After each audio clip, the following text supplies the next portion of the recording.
La 10e édition du Salon Osiane a planté son décor au centre de conférence de Kintélé, où les acteurs du numérique venus de divers horizons se réunissent du 2 au 5 juin 2026 à Brazzaville pour construire le futur du numérique africain. Autour du thème « Créons des écosystèmes à forte valeur ajoutée », cette édition anniversaire à la mesure des 10 ans d'engagement au profit de l'économie numérique est soutenue par plusieurs institutions, entre autres la Banque commerciale internationale BCI, partenaire Elite Plus, qui pour la 6e participation consécutive ne cesse d'accompagner et de promouvoir toute initiative cadrant avec l'innovation technologique. Et le texte, ensemble avec M. Lou, nous l'avons choisi et... Il est très beau. Merci. Très bien, hein, bravo. Ça représente les valeurs du groupe et notre implication par rapport à l'événement. Et puis de façon plus large sur notre rôle dans la création de valeur ajoutée, des écosystèmes qui tournent autour du digital et du numérique. Il faut vraiment qu'on continue à avancer, comme ça a été dit là en tribune. Mais on est là, tous, on va y arriver.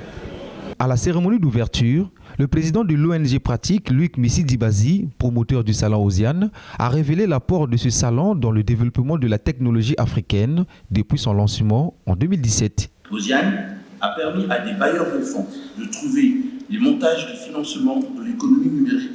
L'exemple de la Banque européenne d'investissement avec le Patel en est un. Osiane a formé en plusieurs domaines différents une dizaine de milliers de nos jeunes.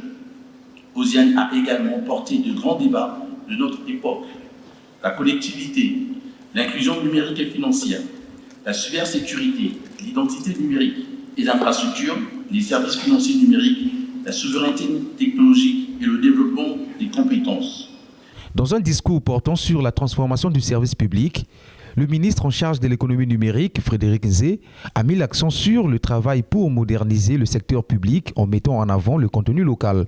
Il invite toutefois les start-up à travailler avec énergie pour rendre fier le Congo dans la digitalisation. Il est très important pour tous les jeunes qui sont dans la salle de commencer à comprendre comment on peut innover pour donner accès dans les zones les plus reculées, parce que nous sommes un pays à faible densité, à des services pour lesquels le numérique peut vraiment ouvrir la porte. J'invite toutes les startups ici à secouer leur cerveau, mettre toutes leurs énergies, apprendre de nos voisins en Afrique de l'Est ou en Afrique de l'Ouest et à nous rendre fiers et faire que Brazzaville soit, dans les 5 ans, la capitale du numérique. Ouvrant les travaux, le Premier ministre et chef du gouvernement Anatole Kouliné-Makosso a rendu hommage à son prédécesseur Clément Mwamba, pionnier du Salon Osiane.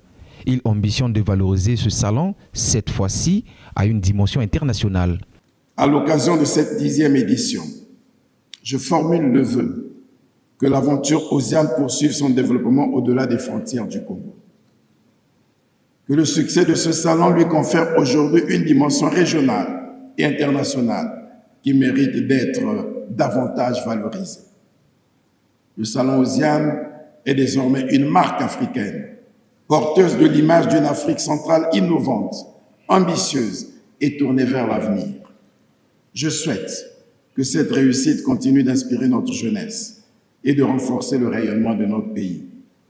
C'est sur ces mots que je déclare officiellement ouverte la 10e édition du Salon international de la technologie et de l'innovation d'Afrique centrale, Osiane 2026. S'en a suivi la visite des stands, dont celui de la BCI, où le Premier ministre est passé avec faste, saluant ainsi les agents et cadres de cette banque populaire du groupe BCP.